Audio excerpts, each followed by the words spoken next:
Parami ng parami ang umiinom ng Best Cafe. Mula Luzon hanggang Mindanao ay umaapaw ang mga testimonya ng mga taong natulungang gumaling sa kanilang karamdaman. Ako po si Grace Aquino, taga Quezon City.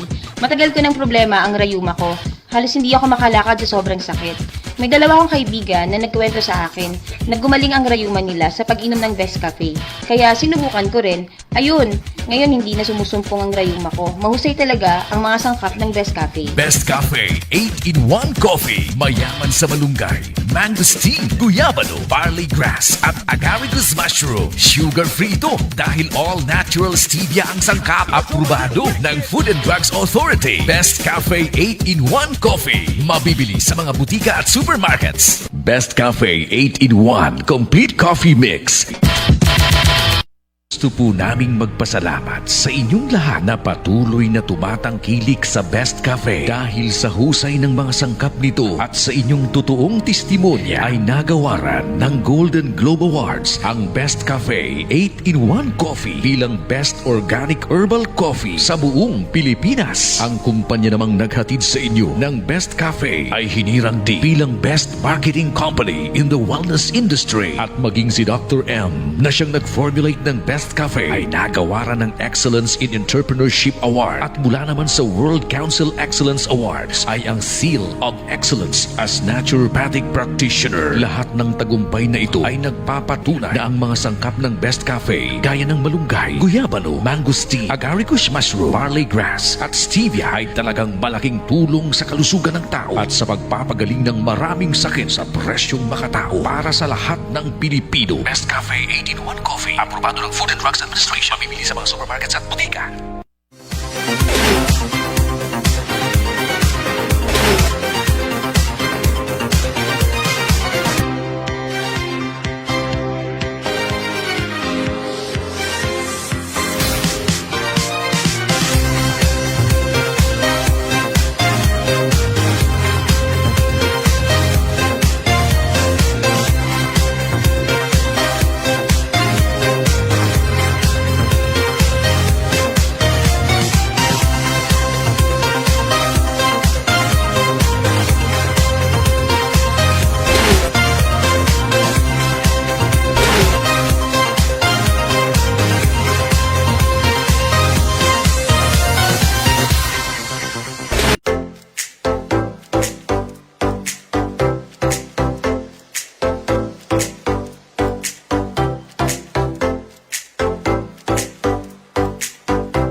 Magandang araw po sa inyong lahat, mga kababayan.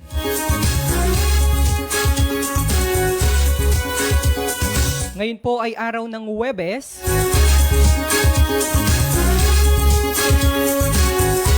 at 3 sa buwan ng Setyembre.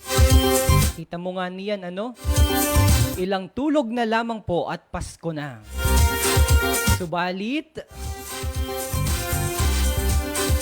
tayo po ay nakakaranas pa rin at nasa ilalim pa rin ng krisis pangkalusugan, bunsod naman ng COVID-19 pandemic. Muli po isang magandang hapon sa lahat ng ating mga kababayan na nanunood sa pamamagitan po ng ating Lucky 7 Channel 3 ng Marinduque News Network at ng ating pong social media platform. Kasama po ang ating Philippine Information Agency Marinduque. Ako po ang inyong lingkod, Romeo Mataak Jr., ang inyong Provincial Information Officer ng PIA Marinduque.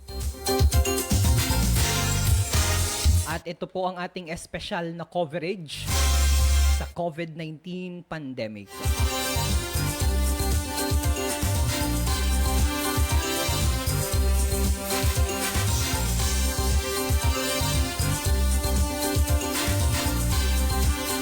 Mahalaga po ang hapong ito. Kanina pa po hinihintay ang ating mahal na panauhin ngayon sapagkat mayroon pong mga update ang pamahalaang bayan ng Buwak sa pangunguna po ng kanilang butihing mayor. Ang punong bayan po ng munisipalidad ng atin pong bayan ng Buwak.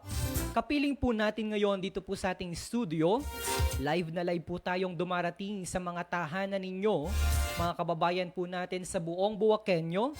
Gayon din po, dumarating din po tayo sa buong bayan ng Mugpog at sa buong bayan ng Gasan. At sa atin pong mga social media supporters sa Marinduque News Network at sa Philippine Information Agency, Marinduque.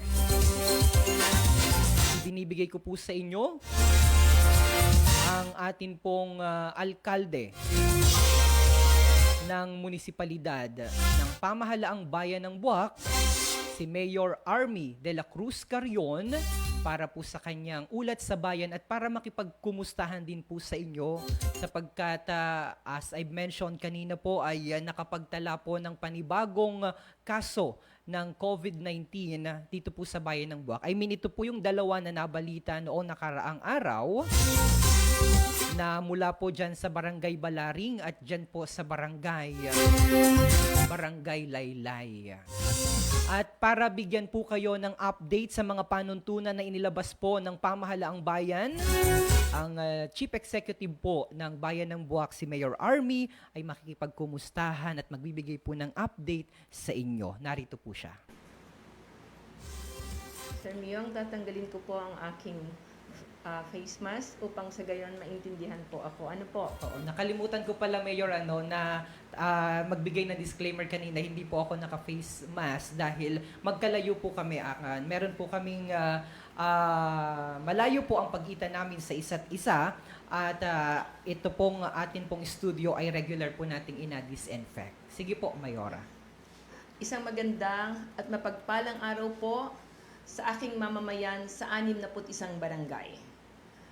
Ito po ang inyong punong bayan, Army de la Cruz Carrion, upang magpahayag po kung ano po ang nangyayari sa ating bayan. Ang opisyal na pahayag po ng ating bayan sa ngalan po ng Pamahalaan Bayan ng Buwak, amin pong ipinagbibigay alam sa lahat na 2 mamamayan mula sa bayan ng Buwak ang kumpirmadong nagpositibo sa COVID-19 sang-ayon sa resulta ng RT-PCR swab test na ginawa noong nakaraang Biyernes, August 28 at natanggap naman ngayon, September 1, 2020.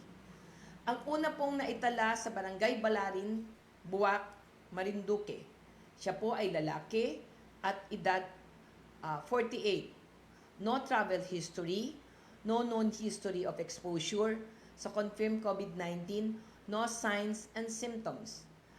At ang ikalawa pong kaso naman ay mula po sa Barangay Laylay. 32 taong gulang, babae, no travel history, no known history of exposure to confirm COVID-19, no signs and symptoms. Sa kasalukuyan, ang mga naturang individual ay naka-isolate na sa Regional Evacuation Center sa Provincial Capital Compound sa Barangay Santol, samantalang ang kanilang mga pamilya ay home quarantine at naisagawa na ang swab test. Yung pong nasa Barangay Balarin ay naka-home quarantine. At yun naman pong nasa Sitio Kapala sa Laylay ay ito po ay dinala po natin sa isolation area sa Barangay Hall. Ang Buwak Municipal Health Office at ang mga partner agencies ay kasalukuyang gumagawa ng contact tracing at mga naayong hakbang upang mapigilan ang paglaganap ng COVID-19 sa ating bayan. Samantala, ang lahat ay inuobliga na magsuot ng face mask at face shield sa tuwing lalabas ng bahay, papasok sa kanilang mga opisina at establisimento. Kaugnay nito, ang umuwi sa ating bayan ay pinapayuhang sumailalim sa RT-PCR test. Muli pong hinihiling ng COVID-19 Task Force ng Bayan ng Buwak ang kooperasyon, ang pagsunod ng mamamayan sa ating health and safety protocols upang maiwasan ang paglaganap ng COVID-19. Ang pamahalaang bayan po ay pansamantalang lilimitahan ang pang-araw-araw na transaksyon para sa ating mga kababayan na Buwakenyo upang mapanatili natin ang kaligtasan ng bawat isa.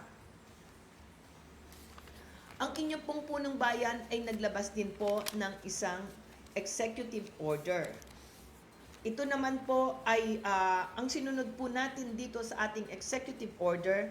Ang reference po nito ay yung National Task Force COVID-19 Memorandum Circular 2-2020 dated June 15, 2020 titled Operational Guidelines on the Application of the Zoning Containment Strategy in the Localization of the National Action Plan Against COVID-19. Nakasaad din po dito sa aking executive order. Marapati niyo pong basahin ko po lahat ang nakalaad dito. At kung meron naman pong katanungan, kayo ay pwede naman pong magtanong sa akin. Nagkaroon po tayo ng isang emergency meeting ng Sangguniang Bayan dito po sa Sangguniang Bayan Session Hall noong September 2, 2020, alas 10 po ng umaga. Ito po, nandito pong lahat ay ang Municipal Health Crisis Task Force. Kasama po natin si Dr. Awat, ang ating Assistant Task Force Head, ang ating pong Konsihal Luisito Mahaba. Nandun din po ang ating konsihal na si Dave Daniel Larga. Andun din po si Konsihal Mark Hinang. Andun din po si Konsihal Makoy Hinang. And then nandun din po si Konsihal Mark Senyo. Kasama rin po natin si Konsihal Sito Laylay. At nandun din po si Konsihal Tino Manrique. At ang kasama rin po natin si Konsihal Tita Bolet Luarca. Ang ating pong MGLLO, si Miss Joyce Ulfo, ang ating pong Captain Major Dennis Mauricio, ang ating COP. Nandun din po ang ating head ng DRRMO, si Ramon Chito Larga. Nandun din po ang ating sa information, si Miss Lotto. Nandun din po ang ating sa planning, si Engineer Luna Manrique. Andun din po ang ating DSWD na si Ms. Hazel Gonzalez. Andun din po ang sa ating DepEd, si Ma'am Myra Labay. Kasama rin po si Mr. Pablito Alcover at si Marisan Manyanita. Andun din po ang ating engineer na si Engineer Lee Aguilar. Sa market naman po ay si Luisito Navarro. At ang sa atin naman pong sa planning ay nandun din po sa permit si Rosa Zumo para sa mga business Ganon din po ang iba pa pong naroon na mga kasama natin. Ang resolusyon pong ito ay number 2020-001, resolution recommending of the local chief executive of the municipality of Buwak, Marinduque, the zoning and community quarantine classification of certain areas in the municipality of Buwak, particularly Barangay Laylay, Ihatog, Balarin, and Kaganhaw, and further requesting to the governor of the province of Marinduque to place the rest of the municipality, Buwak, under the general community quarantine for the period of September 1 to September 15, 2020, subject to concurrence of the Regional Interagency Task Force. Whereas September 1, 2020, Provincial Epidemiology and Surveillance Unit of the Provincial Health Office of the Province of Marinduque has confirmed 2 cases COVID in the municipality of Buwak, described as follows. A 38 years old male from Barangay Balarin, Buwak, with no travel, no known history of exposure, and confirmed COVID-19 patient with no signs and symptoms. A 30 years old female from Barangay Laylay, COVID with no travel, no known history of exposure, and confirmed COVID-19 patient with no signs and symptoms. Whereas it was further confirmed that the above described COVID-19 patients are frontline health workers with exposure in contact with a big number of clients who may be infected by the virus.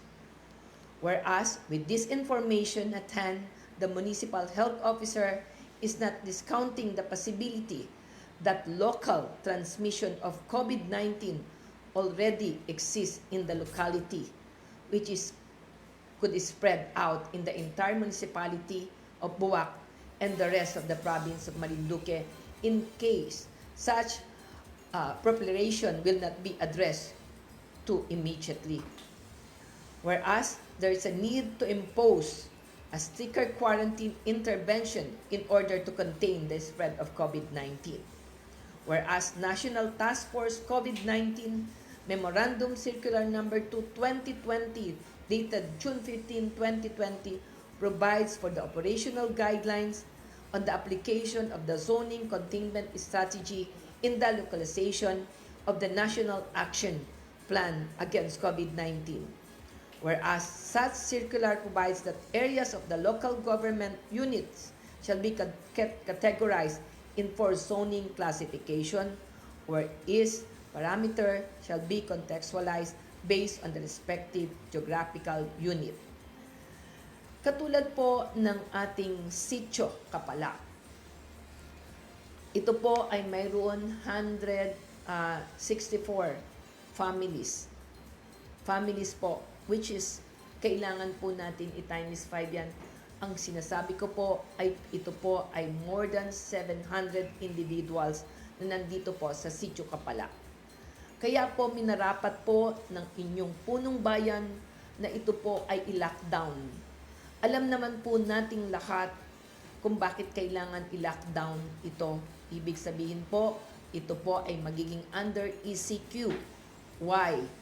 Alam po natin na ang bahay po sa Kapala ay tabi-tabi. Ang makikita po natin doon, kung mapapasyalan po natin, ay halos ang pagitan lamang po ay dingding. Kaya minarapat po ng inyong punong bayan na ito po ay ma-lockdown at maging ito po ay maging ilagay po muna natin sa ECQ. Ganon din po ang Barangay Balarin, in-lockdown din po natin ito at part of Ihatog and Kaganhaw. Kasi doon po sa circular, nandun po 250 meters radius. After the 250 meter radius, yung susunod po ay magiging ano na po ito, no? Magiging MECQ po after the 250 meters radius and 500 meters radius, and then yung susunod naman po is under GCQ. Yun po ang mangyayari sa atin sa ngayon. Sana po ay maunawaan po ninyo na aking mga kababayan kung bakit po ginagawa ng ating punong bayan ito. Ulit po, ako po ay nakikiusap. Pinakikiusapan ko pong lahat, ang mamamayan, lahat na po ng constituents dito sa ating bayan ng Buwak. Yung pong sinasabi na local transmission, nakakalungkot po. Pero sana po hindi po talaga local transmission to. Yung dalawa pong naging positibo, ang nag-test po dito sa DOH ay 23. Ang nauna po ay 8, 2 po ay nagpositibo. Ang 15 po ay tinest na rin. Aantayin pa po natin ang resulta hanggang Sabado. Kaya ko po sinasabi na sana po hindi po ito local transmission. Alam naman po nating lahat na sa DOH, marami pong dumadating na mga papeles, marami rin pong pumupunta. Sinasabi ko nga po, wala naman po tayong UB dito Wala naman po tayong UB na ekwipo upang maidaan po natin lahat ng mga papeles na mamatay po lahat ng virus na yon. Kaya nga sana itong ating naging kaso ay hindi po ito local transmission dahil hindi na po natin kakayanin. Hindi po kakayanin ng bayan ng Buwak. Wala na po tayong pang-ayuda para sa lahat po na mangyayari pa. Pero sa ngayon po, dito po sa ating Barangay Balarin at sa Sitio Kapala at part of Ihatob at part of ng Kaganhaw, tayo po ay magbibigay ng ayuda ng 10 kilong bigas at mga canned goods. Ito po, ang bibigyan po natin ay every families. Yun po ang aming pinagkasunduan kahapon. Kaya wag po sana kayong mag-alala, yung mga nandyan sa Sitio Kapala, dyan po nandyan sa Barangay Balarin, part din po ng Barangay Ihatob, at saka part din po ng Barangay Kaganhaw. Magbibigay naman po ng ayuda ang pamahalaan ng Buwak. At ganun din po, sabi ko nga po sa inyo, ay sana po, wag po ninyong kalimutan na magsuot ng face mask, face shield, at ingatan po ninyo. At kung di naman din po kinakailangan na kayo ay lumabas, wag naman po sana kayong lumabas na. At sundin naman po sana natin ang aking executive order. Ito naman po ay para sa inyong lahat. Hindi po ito para sa inyong punong bayan. At sinasabi ko nga po, may mga essential needs po kayong mga pangangailangan dito po sa nilockdown nating mga sitio at barangay. Kami naman po ay nagbigay din po ng quarantine pass. Makipag-ugnayan po kayo sa inyong punong barangay upang malaman po ninyo kung paano po kayo makakakuha ng quarantine pass. Kung meron pong katanungan, anytime po, pwede naman po akong interviewin o tanungin o tawagan upang malaman po ninyo kung ano po ang inyong mga gagawin. Maraming salamat po, lalong-lalo na po sa aking mga kababayan. Lahat po, pag-ingatan po ninyo. Sana po, sabay-sabay tayong manalangin bawat isa sa atin na sana po itong 2 kaso ay hanggang dito na lamang po at wala na pong magiging ibang kaso pa. Maraming salamat po sa inyong lahat at isang magandang hapon. Mahal na mahal ko po kayo.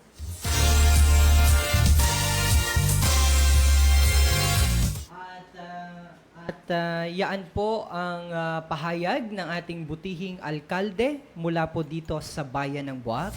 At magtatanong lamang po tayo dahil may mga pinarating po na mga katanungan ng ating pong mga kababayan.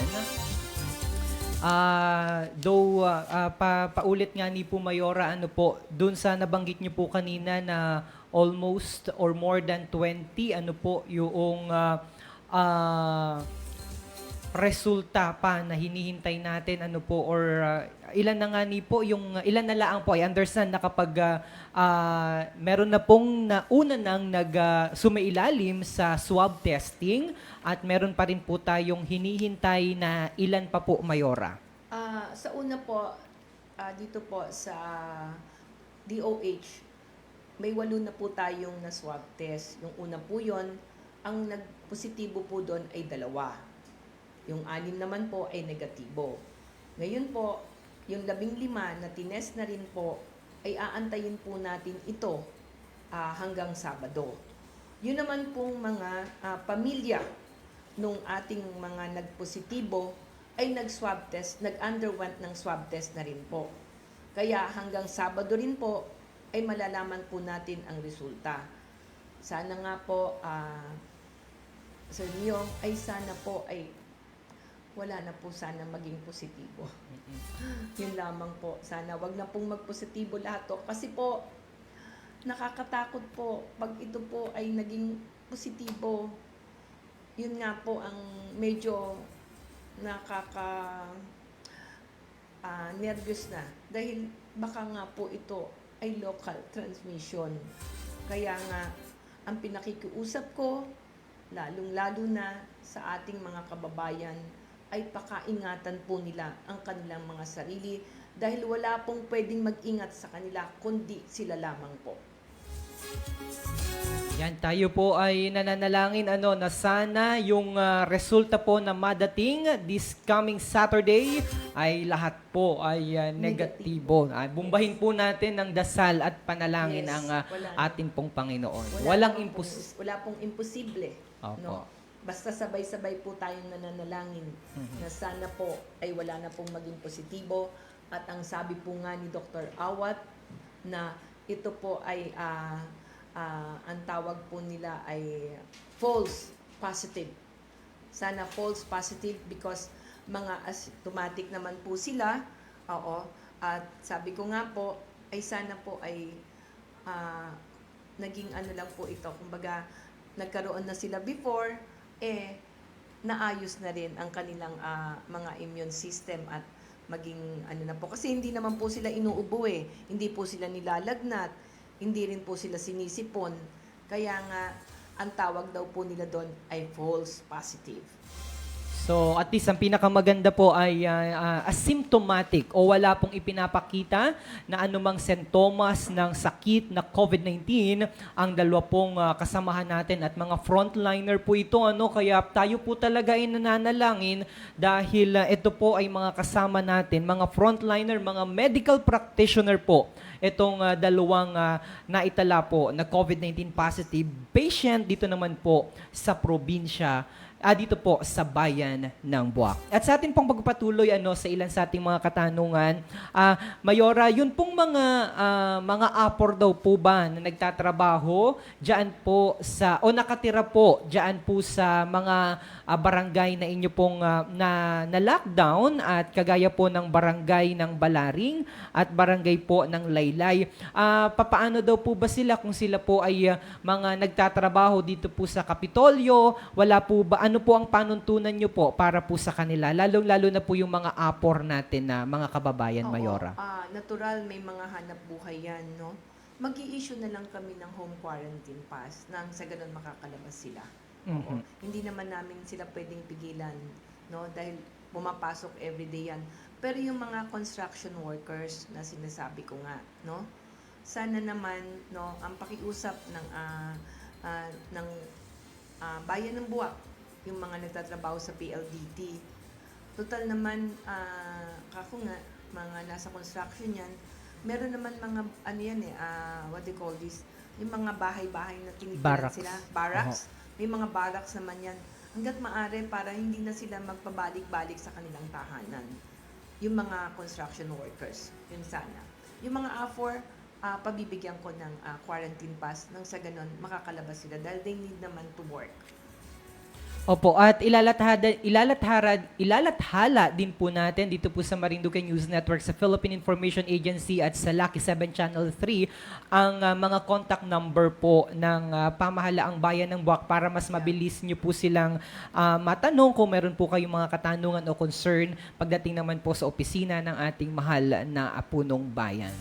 Opo. At I understand, nakita ko po sa Facebook ng Buwak Municipal Police, Buwak Municipal Information Facebook page. Nandyan po nakalathala yung kanila pong contact number. But ilalagay din po natin sa kabatiran po ng ating mga kababayan na nanonood po ngayon sa kanilang mga telebisyon, ay bahagi po namin yan dito po sa atin pong Channel 3. At gayon din po, Mayora, dun po sa ating mga kababayan ano po na mga affected dahil na lockdown po sila, I understand mamimigay po kayo ng ayuda para sa kanila. So, sa lahat po ba ito, Mayora, ng mga... In every families, 10 kilong bigas at mga dilata po ang ipamimigay ng ating bayan ng Buwak. Mhm. At kailan po kayo nakatakdang... Mag-start po kami, today is Thursday. Opo. Mag-uumpisa po kami bukas. Magpapamigay na po kami at ginagayak lang po kanina at inayos po ng ating DSWD na si Hazel. Opo. Ah, Sige po. Opo. Mayora, kumusta naman? Given na ganito nga ni po yung sitwasyon at medyo matagal-tagal na rin po tayo na nasa ganitong pandemya ang atin pong bayan. Hindi lamang po ang bayan ng Buwak. Sabi nga ni po ay nauna na po kami sa bayan ng Torrijos na nakaharanas po ng ganitong sitwasyon. Pero ang pinakamaganda po ay sabay-sabay po nating inalabanan ito pong COVID-19. Ngayon ang katanungan ko po, Mayora, gaano po kahanda ang atin pong pamahalaang bayan ng Buwak dahil sabi nga ni po ay hindi po na tayo ilang buwan, tayo po ay lagpas ng 5 buwan na nasa ganito pong pandemya. Ay kumusta naman po ang atin pong bayan ng Buwak? Handa pa po ba tayo? Ano pa po yung mga hinahanda natin o mga ginagawa po natin para paglabanan po ang COVID-19 pandemic? sa ngayon po, sa 61 barangay, una, ang pakiusap ko, no? Oo, just for 15 days, to limit lang po muna ang pagpasok ng LSI. Yun po ang aking pakiusap. Dahil ang isolation area ng bawat barangay ay, sabi ko nga, lahat po ng parating ay papakiusapan muna namin na syempre po magpa 14 days quarantine ang mga LSI. Well, kung matatapos na po yung dumating, at saka lamang po kami magpapapasok ulit. Bigyan lamang po kami hanggang Setyembre 15. Pag naiayos na po naming lahat, yung pong mga nagpositibo. Para sa ganun naman po, ay maalwan na po namin, maiayos pa po yung iba na parating pa.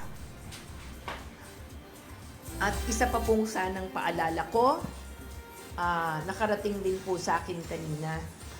At ito naman po ay paalala ko sa lahat ng establishment here in Buwak. Lalong-lalo na po yung nakita ko sa Facebook kanina. Nagpaikot na po ako sa aking business permits. Hindi po ako nagbibiro. Meron pong mga ibaryan na nanilagay pa po at pinaskill, no? Tayo naman po ay maging makatao. Na sana po, porkit sila po ay tiga-laylay, tiga-balarin, ay wag naman po nating sabihin na kayo po ay bawal pumasok o magpunta doon sa establishment. No? Hindi ko na po babanggitin kung anong establishment po yan. May iilan po na nag-report sa akin. Ako po mismo ay hindi po pipirma ng inyong permit kung kayo po ay hindi susunod. Lalong-lalo na po na wag naman po nating ganunin. Alam naman po natin na meron po tayong COVID-19 case sa Barangay Laylay at Barangay Balarin. Hindi naman po ibig sabihin ay sila pong lahat ay positibo sa COVID-19. Magwi-withdraw po ng pera, ayaw nyo po pag-withdrawin. Wag naman pong ganon. Maging makatao po kayo at maging makajos. Ayun, meron nga ni po tayong mga nabasa ano po sa Facebook na nagkakaroon daw po ng something discrimination, nakakaranas. Discrimination, yun na nga po. Opo, yung ilan sa ating mga kababayan diyan sa mga kababayan, mga kabarangay diyan po sa barangay Balaring ano po. Tayo po ay nananawagan ano sa ating mga kababayan na magdobling ingat po tayo at sana po ay iwasan natin ang ganyang hindi makataong pagtrato Yes. sa atin pong mahal na mga kabarangay. Opo. So, Mayora, nabanggit niyo po kanina yung tungkol dun sa ating mga LSI. Ano po, bahagi po ng inyong inilabas na order, ano po, ay pansamantalan niyo po muna na hindi pinapapasok ang atin pong mga LSI kung maaari. Tayo po Kung ay maaari po, nakikiusap. ako po ay nakikiusap. Kasi sabi ko nga po, hindi po ito kapareho na nangyari sa Torrijos, na nangyari sa Gasan, na nangyari sa Mugpog, na nangyari sa Santa Cruz. Dahil sa labas po ng galing Sa labas po ng galing yung ating naging positibo. Dito po alam naman po natin na walang travel history, walang history na exposure sa COVID-19. Kaya nga po, ang aking kahilingan ay pansamantala lamang. Kung ito po ay matatapos na hanggang Setyembre 15, ngayong taon na ito, ay makakapasok at makakabalik naman din po sila. Ito lamang pong ilang araw lamang po ang aking pakiusap. Mayora, ano po itong sa inyo ay pakiusap pero alam niyo po dun sa ibang bayan like sa amin po naglabas po si Mayor Lorna Tolentino, Lorna Tolentino tuloy. Mayor Lorna Quinto, magka-sound po kasi, sorry po. Pareho kasing maganda. Oh, parehas maganda at saka parehas po mukhang artista. Kasama niyo po kasali, parang kayo po Mayora. Bagay gana rin po na medyo ano po yung atin pong mga na-interview ngayon ay parang nasasama po natin sila sa hanay po ng mga artista. Wow. By the way po in a serious note, thank you. Yun na po inagawa lang natin dahil alam naman po natin yung ating mga kababayan na talaga namang medyo nai-stress na at ang Yes. sabi nga ni po Mayora ay medyo tumataas daw po talaga ang kaso po noong mga kababayan natin na nadidepress dahil na ang tagal na po natin sa ganitong sitwasyon at hindi lamang po talaga pandemic ang atin pong kailangang pagtuunan ng pansin. Kaya nga ni po ang ating pamahalaan ay nakikiusap po na sumunod po sa mga health protocols na inilalabas po, na alituntunin, na inilalabas po ng interagency task force, gayon din po ng ating lokal na pamahalaan. Pero as I mentioned kanina po Mayora, ang amin pong bayan ay ang naglabas po si Mayor Lorna Quinto Velasco ay recall po na talagang hindi po muna papasukin ang pansamantala po na sinususpended o suspendido ang pagpapapasok ng mga locally stranded individual. Pero dito po sa bayan ng Buwak, at least maluwag pa rin po dahil ito po ay pakiusap na nanggaling po sa ina ng bayan po ng Buwak. So, Mayora, baka meron pa po kayong mahalagang impormasyon o mga detalye, mga paalaala po na gustong sabihin o ipabatid sa atin pong mga kababayan ay please go ahead po bago po tayo magtapos. Sige po. Ipapaalala ko lamang po ang Municipal Ordinance number 2020-270, an ordinance harmonizing or codifying the policies and prescribing procedures and specific regulations during the existence of notable diseases, epidemics, and pandemics on health events of public health concern such as but not limited to coronavirus disease 2019 COVID-19 pandemic in the municipality of Buwak, Marinduque, providing fines, penalties, appropriate funds in the implementation therefore and for other related purposes.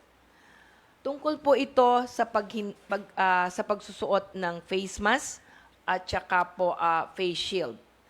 Meron po tayong fine na 2,500 pesos or imprisonment not more than 6 months or both fine and imprisonment on the discretion of the court. Yun po, yung pong hindi magsusuot ng face mask, hindi po magsusuot ng face shield, ay ito po ay may nakatalaga po tayong municipal ordinance. Magbabayad po ng 2,500 o makukulong po ng 6 na buwan pag hindi po sumunod sa alituntunin ngayon po dito sa ordinansang ito. Okay. Mayora, may last question lamang po dito, yung isa sa ating mga kababayan. Paano daw po sila, nakaschedule na po yung pag-uwi nila ngayon darating po na linggo. Nakapag-swab test na rin po sila at nakapag-secure na po ng travel pass mula po sa mga appropriate agency, sa PNP at dyan po sa lugar o sa munisipalidad na panggagalingan po nila. Makakapasok pa daw po ba sila dito sa ating bayan, sa bayan ng Buwak? Oo naman po pag may swab test po. Opo. Okay naman po yun. Okay. Ibig naman po sabihin nun, sila po ay negatibo. Opo. At tayo naman po ay nakikiusap na pagdating naman po dito ay sila rin po ay kinakailangan mag-quarantine. Opo naman po. Mayora, meron pong isa pala, bago po tayo magtapos, meron pong isa na kinailangan nyo pong mag-iratum doon sa inyo pong inilabas na pahayag kanina. Ito po ay, nauna nyo po atang sinabi na nasa, tama po ba ako?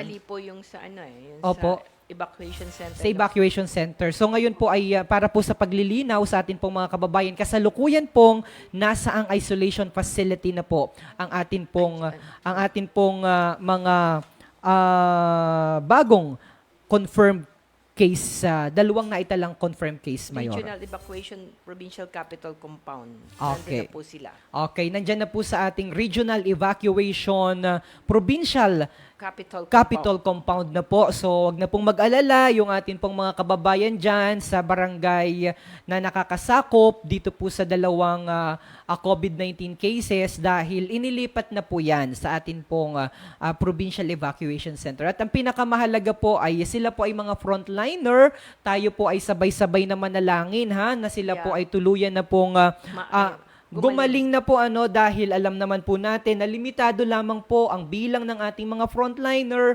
dito po sa ating pamahalaang bayan, dito po sa ating pamahalaang panlalawigan. Kaya naman tayo po talaga ay nananalangin at umaasa na madali na po o matapos na po yung na asymptomatic po, bagamat asymptomatic po, Yes. ay di dire-diretso pong asymptomatic hanggang tuluyan po silang mag-negative at matapos po yung kanilang 14 days quarantine period and then eventually ay sila po ay ma-declare na recovered na dito po sa COVID-19. At doon po sa mga hinihintay natin naman na mga swab test result pa rin po, again as the prayer po ng ating mayor at sa prayer din po ng ating mga mga nanunungkulan ay sana po ay negatibo po itong lahat. At muli po ay kami po ay by the way, isang paglilinaw din po dahil may mga nagtatanong may nauna na pong pahayag ang atin pong gobernador na si Governor Presbitero Velasco. Nauna na pong sinabi na ang sa lahat po ng mauwi dito sa ating probinsya, additional information lamang po ito ay 1,100 po yung RT o rapid antibody test pag kayo po ay galing dyan sa Metro and Mega Manila o sa mga karating po na lalawigan. Ngayon po, yan po ay 700 na lamang. Okay na po yan, naaprubahan na daw po yan o naaprubahan na po yan ng sangguniang panlalawigan. Ngayon, bakit may mga nagtatanong? Hindi naman daw yung superior na pang-confirmatory test yung rapid antibody test. Linawin po natin, tama po yun, pero ang sa mahal po ng atin pong swab test, yan po ang presyo po niyan ay 4,500 plus above. Kung hindi po tayo nagkakamali, kung ang bawat isa po ay require na mga kababayan natin na gustong umuwi dito sa ating probinsya, dito po sa ating lalawigan, kung kayo po ay require na mag-swab test, ay sa palagay po baga natin ay akayanin po natin yun, yung presyo po ng swab test. Kaya minarapat po ng ating pamahalaang panlalawigan na sige po, makauwi po kayo din basta kayo po ay rapid antibody test. Okay na po yun. At the same time, pag uwi nyo naman po din ay kayo naman po ay ga-quarantine. Ang pinakamahalaga po kasi, dapat po kayo ay mag-quarantine ng 14 na araw na itinakda po ng ating pong DOH para makita po at maalaman kung kayo po ay carrier o hindi ng COVID-19. So sana po ay maintindihan ninyo kung bakit ginagawa po na ito na panuntunan ng atin pong pamahalaang panlalawigan. At Mayora, baka meron pa po kayong gustong sabihin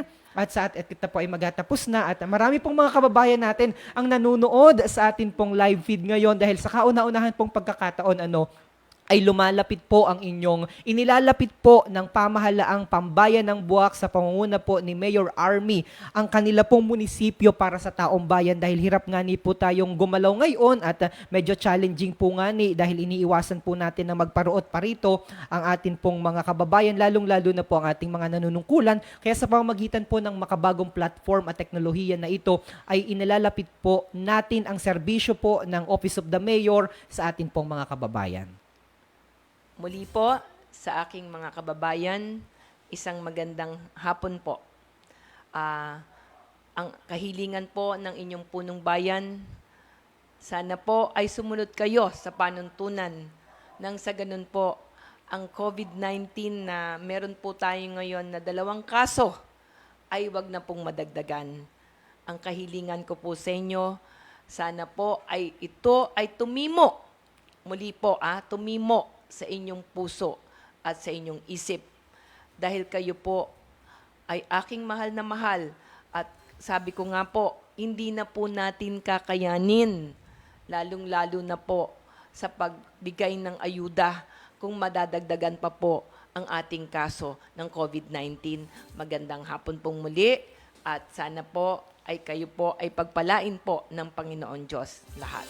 Maraming salamat po. Thank you so much. Yan po ang napakaganda at napakasipag na si Mayor Army de la Cruz Carrion, ang punong bayan ng bayan po ng Buwak. Mayor, bago po tayo magpaalam, ang dami pong nag-request, batiin nyo daw po sila or is-shoutout nyo daw po sila dahil ngayon lamang po nila kayo nakita sa atin pong telebisyon at sa atin pong official Facebook account ng Marinduque News Network at sa Philippine Information Agency. Please go ahead po. Naku, alam mo, Miyong, kanina bago ako umalis ng opisina, itong aking mga sekretarya, grabe, lalo na ito, nandito kasama ko ngayon, shout out ko daw, nandyan si Rona, andyan si Ajen, naku, natatawa na, at yung ating konsihal na si SM, si Super McCoy Hinang, hi, everybody, maraming salamat sa inyong at ang aking executive order at aking pahayag sa bayan ay nakarating sa kanila. Sana nga po ay sundin po nilang lahat ito. Alright, maraming salamat po. Sabi dito ni Kabayang Lynn Lucy, ang ganda naman ng Mayor ng Buwak. God bless you, Mayor, and God bless to all our kababayan, Malin Kim, Mel, Kabayang Ray Manzano. Aba, pa-shoutout daw Yorme. Gusto daw nilang makita na po nila ikaw na kagaya po ni Mayor Isko na updated lagi. Yes. Yorme na rin po ang tawag Yorme. sa inyo. Opo. Hayaan nyo po, maririnig nyo po ako sa mga susunod pang linggo. Mag-uusap po kami ni Myong kung para po makita nyo ako maski 3 beses sa isang linggo. Magre-radio program na po kami dito. Alright, maraming salamat po at sa lahat po ng ating mga kababayan na patuloy pong nanunood sa atin pong live feed ngayong hapon. Ang 5:26 na po ng isang magandang hapon at muli po ang ating pasasalamat sa binigay na oras at patuloy po tayo makikipag-ugnayan sa opisina sa tanggapan po ni Mayor Army de la Cruz Carrion ng bayan po ng Buwak sa iba pa pong mga development at mga update patungkol naman po sa COVID-19. At sa pangalan po ng aming Regional Director na si Dr. Joey Alagaran, gayon din po ang Managing Editor ng Marinduque News Network. Sa amin pong technical, si Santino Latorrena. Sa amin pong creative, si Carl Bunyag. At gayon din po si Mark Cesar Ola. Kami po ay pansamantalang nagpaalam, magkakitaan, magkarinigan po tayo at magkapanuuran po tayo dito po sa Marinduque News Network Lucky 7 Channel 3. Magandang hapon, mag-ingat po kayo, mga minamahal nating mga kalalawigan, mga kabarangay, mga kababayan.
bilang aming pasasalamat sa lahat po ng tumatangkilik sa Best Cafe. Best